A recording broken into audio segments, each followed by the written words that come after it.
So dudes, we are back today with another Birdhouse Car Club winter vlog here. And as you guys can see, I have the 600 and 700 pulled into the garage here. Like I said in the last video, if you watched, I gotta do chain case oil on both of these, so just gonna knock them out both right away. This is gonna be kind of like a how-to video. I'm just gonna do probably in each one of these sled videos, there'll be a little bit of maintenance and then kind of a how-to for people that do ride these snowmobiles, because they are very popular for being 25 plus years old. You know, these are all 2002s.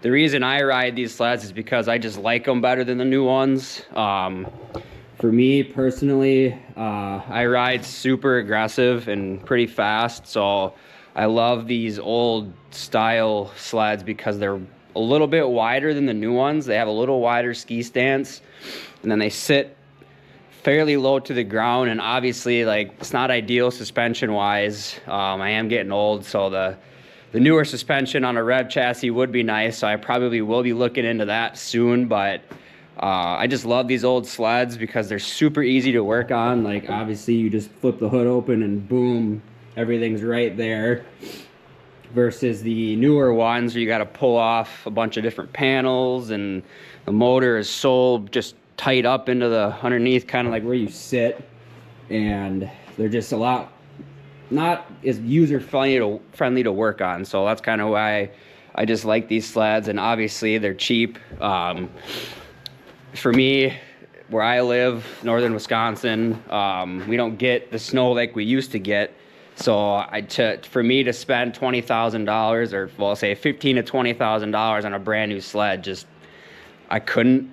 I would rather stick that money into a four-wheeler, brand new four-wheeler, or maybe a side-by-side. I'm not really a big side-by-side guy, but so yeah, that's the reason I run these sleds.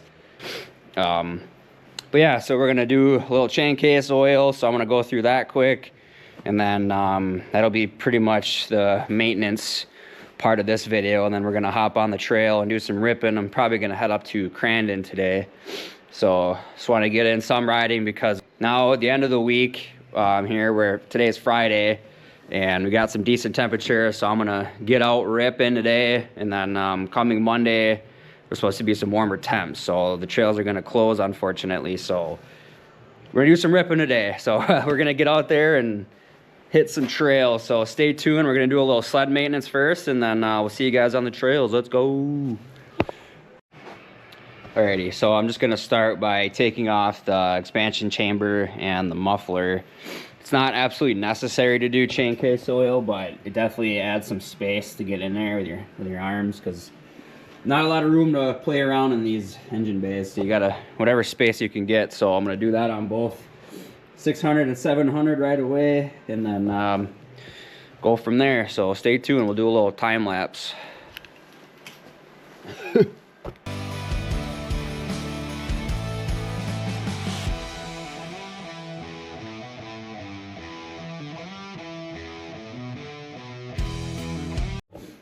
Alrighty, got the expansion chamber and muffler pulled. I'll kind of show you guys what I do for that on the 700. I just use a vice grip to get these springs off. There is a little puller that you can buy, but vice grip works just fine. That one's kind of sometimes they're a little bit of a pain in the ass to get off, but usually not too bad. And then that one's always really easy. And then the same thing with those. And then it's just a 13 millimeter down for these bolts that hold the muffler on. So I just grab just a long extension with the impact, and then just pop them off quick. And sometimes they are rusty, so be careful. You might snap that stud off, and then you got to replace that whole stud through here. But sometimes you get lucky. So yeah, I'll pull this off here, and then we will go from there.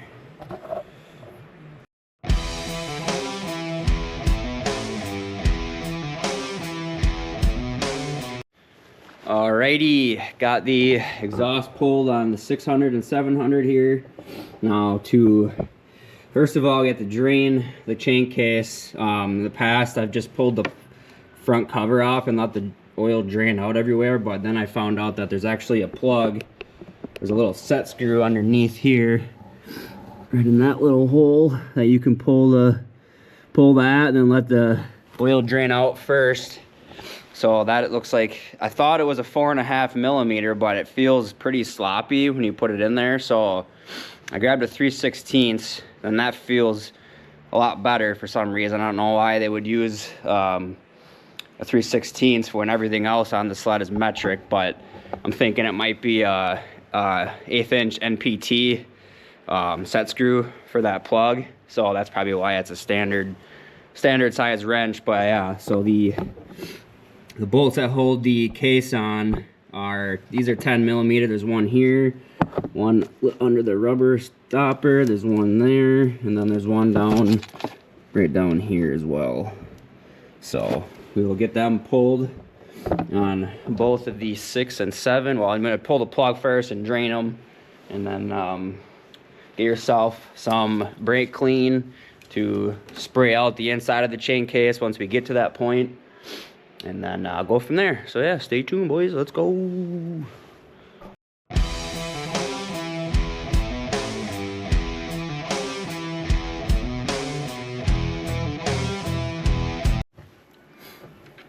Alrighty, we got some flow going here. As you can see, that oil is pretty thick. I didn't run these for very long. I just took them from the garage down by the road up to here, so that oil didn't get a chance to heat up very much. So I'm gonna let that one drain out, and then pull the cover. Well, get this one draining right away once that's done. And then I picked up, this is what I picked up here, XPS mineral chain case oil. They call for, it's 8.5 fluid ounces, so you just dump the whole bottle in there. So, and I did have, this one looks a little different, but I had that one from last year, but we didn't get any snow last year, so I didn't even bother doing any work on these things. So here we are, getting ready to wrap, get the old chain case cover pulled, and we will go from there. Stay tuned, boys. All right, so this chain case is pretty dirty on the outside, so I'm just gonna hit it with some brake clean and just wipe the outside off. See all that oil coming off of there already. Get that all scrubbed up. So I got my 10 millimeter right here. Get these cracked loose. Should have my GoPro chest mount right now, so I don't got to do this one-handed, but here we are. And I don't think this chain case oil is very old. Didn't look too bad. Can't really see it. Turn my light on here. Not too bad. A little peanut buttery. Definitely they've been in here already because these bolts aren't very tight. So that's always a good sign, because they do like to snap off, seize up and snap off inside that aluminum case. So always use hand tools for these little bolts, especially when they're seated in aluminum, especially cast aluminum. Working on these old sleds like this, a lot of the times they sat outside and the bolts just get so rusty and they get to seize right up, especially these exterior suspension bolts. So once I replace, I do have some new shocks to put on here. I'm going to replace all these suspension bolts with stainless, like I did on my I did that on my 800, which is still gone. I'll probably get that back in a few weeks. Maintenance part of these videos to somewhat of a minimum, because I know they're kind of, for the people that are watching for entertainment. I know this is probably pretty boring, but figured I would do some how-to videos while I'm doing this, just because, like I said, they are a super popular snowmobile. And there we go. There's the inside of the chain case. Pretty, not too bad. A little peanut buttery, but could be a lot worse. So chain doesn't feel too bad. So my mechanic told me best thing to do for chain tension wise is to take your cotter pin out right here. Try not to get my freaking GoPro all greasy. Pull your cotter pin, and then just tighten up the chain. Well, this one actually feels really good. Basically, you tighten up the chain until it's tight, and then you just back the bolt off so it lines up with that cotter pin hole, which pretty much just was at. I don't think this one needs to be adjusted at all. She feels pretty good. 600 is going to need to be adjusted, so this one we'll leave. We're just going to clean it and swap oil, so I'll put that back. That's all good to go. Tension's good, so we're going to get our brake clean here and just start getting in there.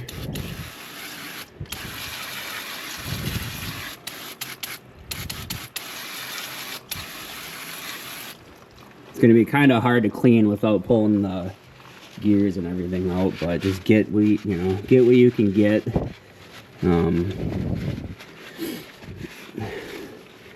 Especially, it would be nice to be able to get behind that gear and clean out the channel for the dipstick, but it is what it is. We're just gonna get out what we can here. Luckily, this wasn't too bad, like I said. But yeah, so I'm gonna get this thing cleaned out, and then we'll get to the 600, and then we will be good to go. Let's go, boys! Getting ready to rip again. Stay tuned. My hands are all greasy now. Alrighty, we are looking good on our chain case here. Nice and clean. Still a little bit is gonna drip. Like I say, unless you completely pull the chain case apart and pull your gear out and everything, your 2 gears, you're never gonna get all the oil out of there, but I'm calling it good enough. Got the inside of the cover cleaned out, as well as the dipstick. That was pretty full of shavings, but she is nice and clean now. So that is also where you're gonna fill the dipstick holes, where you're gonna fill your chain case oil. So I'm gonna grab, you got a skinny funnel kind of specifically for that fits right down in there, and then throw the cover back on, and then throw our set screw back in there. Make sure you do that so you don't drain all your oil out right away. And then we'll be good to go. And then I'm gonna get over and do it on the 600, but I will skip recording it because obviously it's the exact same process on this sled, so it's gonna be watching the same video otherwise. So we're gonna skip that and just go straight to getting these things ready to rip. I do gotta do another belt. I gotta do a new belt on the 600. She's got a couple, I don't know if you want to call it teeth missing, but I also had to swap the 700 belt because, as you can see, took a nice little chunk out of that one right away, so who knows how old that belt is. But same thing on the 600, except a little bit smaller chunks missing. So freshie on there, ready to go, brand new. So I will also do, for the 600, I'll show how to pull. You just got your little tool kit, and then you got a little thing in there that you pushes into your secondary and splits it up, and then you can just walk your belt right off of it. And then when I put the 700 back together, I'm gonna put the stock muffler back on, just because this can doesn't really fit this expansion chamber correctly. So it's coming out really close to the side of the belly pan right here, and I don't really want to melt that. So for now, until I get my other can, the original can that I had on here from the last video, I forgot to talk about it, but I ended up blowing out this weld right here. So I'm gonna get that welded up and then throw this can back on, because that one fits perfectly on there. So for now, I'm just gonna, just to be safe, I'm gonna throw the stock muffler back on it and call her good. And then I will be putting oil in these things, and we'll be good to go. So stay tuned, boys. Appreciate you being patient with the maintenance part of this video. Like I said, this is gonna be kind of a little bit of both maintenance and entertainment. So stick around, we're gonna be doing some ripping. Let's go. Alrighty, boys, got the cover back on here. So now I'm gonna tighten these bolts up. I recommend doing it as you would like putting a rim back on your car, on your truck, whatever. Do it, you know, don't just do it in a circle, go opposites. So I guess I'll do this one, and then here to this one. Kind of spread out your, you know, how you tighten them, so it tightens the front cover evenly. Snug that one up. You don't got to crank on these because it is, like I said, it is an aluminum case, so she's not going to want to go too heavy on the torque, otherwise you will snap it. So just kind of give her a little ooga dooga there. And we got our funnel here. Stick that down in there. They're as straight as you can. And I got my mineral Chaincase oil. I believe this is for the old Skidoos, the mineral oil. I think the new ones run synthetic, I'm assuming. I run full synthetic for the oil and the engine oil in this thing, but the guy he asked me if I had older Skidoos. I was like, yeah. He's like, okay. So I'm thinking the mineral oil like this is for these older ones, and then there's probably a new synthetic for the new sleds Chaincase. So get that dumped down in the old girl. As you can see, she is thick, so I would just let the bottle kind of sit in there for a while, and we'll let her drain out as much as possible. Get every possible drop that we can, and while that's doing that, I will head over to the 600 and get going on that Chaincase. So I hope this helps for anybody that is looking to do some maintenance on their old Skidoo, because like I said, these are very popular sleds. So, and I know there's some people that have YouTube videos out there for like maintenance and stuff, but not a ton. So I'm gonna do my best to try to do some of those as we go along here. And then alrighty, got the Chaincase oil going in on the 600. So we're gonna come around to the other side here, pop our clutch cover, get that out of the way, and then we're gonna go into your tool bag right here. This is not the easiest thing to do with one hand.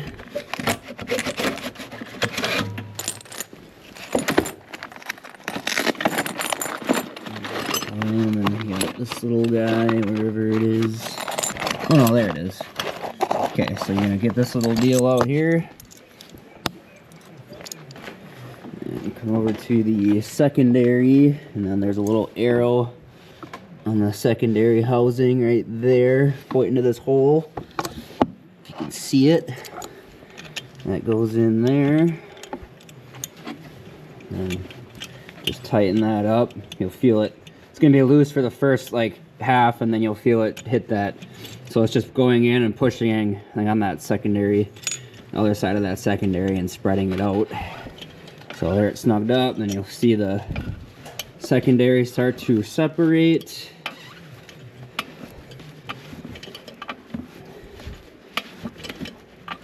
Get that all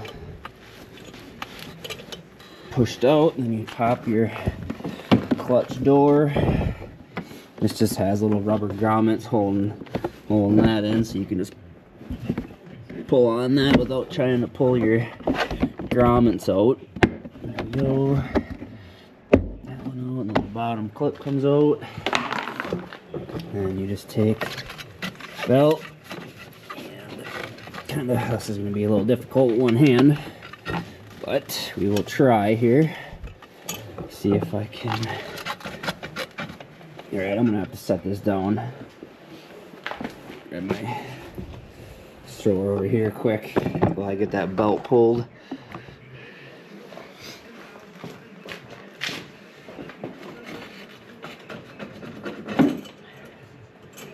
Alright, got that. This is a lot easier if I should have threw my chest mount on, but here we are. So then you pull your belt out through your door here. Oop, I think my light just died on my flashlight. So there you see she's missing a little chunk. So pull that one out. And that will go to the junk pile. I mean, it would be fine for a spare. You can see right there, it's starting to separate a little bit. So it would get you, you know, off the trail, but not ideal, because that will blow up if you give it too much torque. So this is a 414-860-700, and I do have one of those here, I believe. Oh, these are both, yeah, right here. So that was the one that was in there. Looks brand new, I think. It's kind of hard to say with these, but either way, I'll probably get a brand new one at some point, maybe next year, because who knows how long this one will last. But yeah, so then you just go in. Yeah, this is not the easiest thing to do with one hand, that's for sure. There we go, use my knee. Yeah, I think my flashlight's dead. Got that around the primary, unless it just times out by itself, but who knows. Just get that down. Yeah, this is gonna be another two-hand job here. See if I can see you guys right here. Might be a little crooked, but probably put it on the bottom first. And you can just kind of roll the sled forward.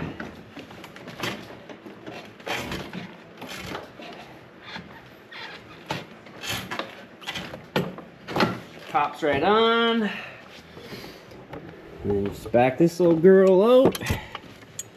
And it will take, you know, a second for your, while your engine's running, your secondary will come back. Sometimes it likes to stick open. Oh, excuse me. Pull this little girl out of here and we are good to go. So yeah, always check and make sure your kit has everything, because you don't want to be stuck out in the trail without that. You can get them off without the tool, but obviously it's there for a reason. It's a lot easier to do it that way. So then we will get our panel put back on here. Just make sure you don't push your grommets through when you put it back on, so you kind of hold on to one side with your fingers and then push from the other side. Come on, girl. Yeah, you gotta push it from both sides. There we go. That's snapped in. Boom. We are mint. And we'll get our clutch cover put back on. And then we are dialed. Now I'm just gonna let that drain for a few more minutes. Put the spare down in the spare belt holder. This would be a lot easier to do with my chest mount on. I can just do everything with two hands. But so yeah, now I'm gonna get these things topped off with some fresh oil. And these things should be roughly it should be roughly 50 to 1. You should burn approximately five tanks of gas, which I believe they're about a 10-gallon tank, to 1 tank of oil, which I don't know if it's a full gallon. I think it's pretty close to a full gallon. But that's how kind of where your ratio should be. So if you're burning less than that, you might want to check out your oil pump. Or if you're burning more, obviously it's better to burn more, because then you're getting oil. But if you are burning a lot of oil, then you might need to get new rings, because you're just getting oil blowing by your rings. Yeah, so we are good there. I'm gonna get this one topped off. Our chain case should be nice, and that should be good now. Pull this out. And I got the dipstick all cleaned and ready to go.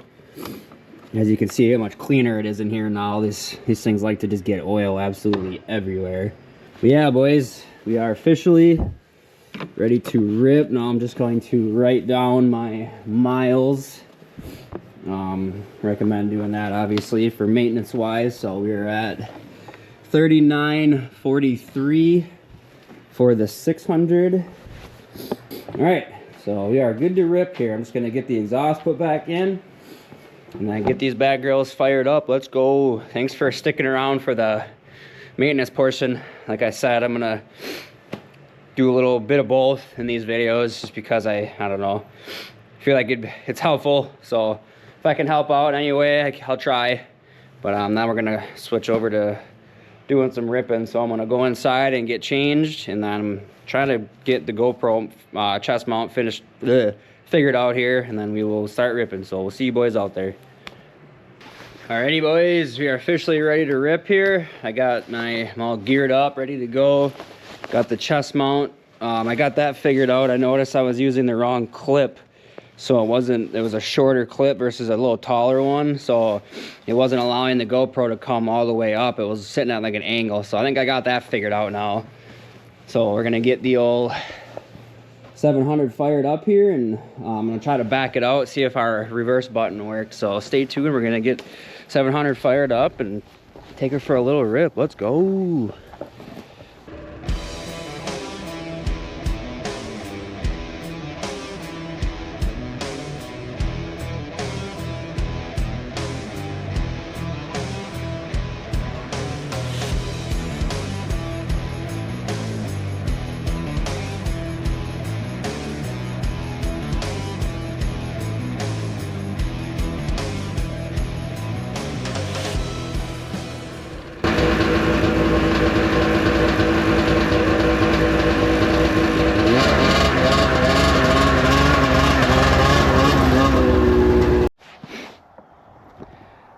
Alrighty, thank you all who watched the maintenance portion of this video. I'm deciding to split it up into 2 parts just because, like I said, this is more of a how-to maintenance type of video versus more of like entertainment. So, and it ended up being a little bit long, so I'm splitting it up there. Gonna call her good on that for this video. If you're here for that maintenance part of it specifically, let me know, comment below if there's anything else you'd like to see, because like I said, I do work on these sleds enough that I'm getting pretty comfortable with like how they all work and whatnot, besides like carbs. That's kind of my little bugaboo right now. But so yeah, let me know below if you want to see anything else. I'm more than happy to do some more how-to videos on these old sleds because they are pretty easy to work on. So hope you guys liked the video. Make sure to hit that like button, subscribe, and then stay tuned for the next portion of this video. I'm going to be doing some high-speed ripping, and you'll see a couple things happen out on the old trail, unfortunately, on the old 700. So stay tuned for that. We'll catch you guys in the next one. Drive safe and watch for deer. Peace out.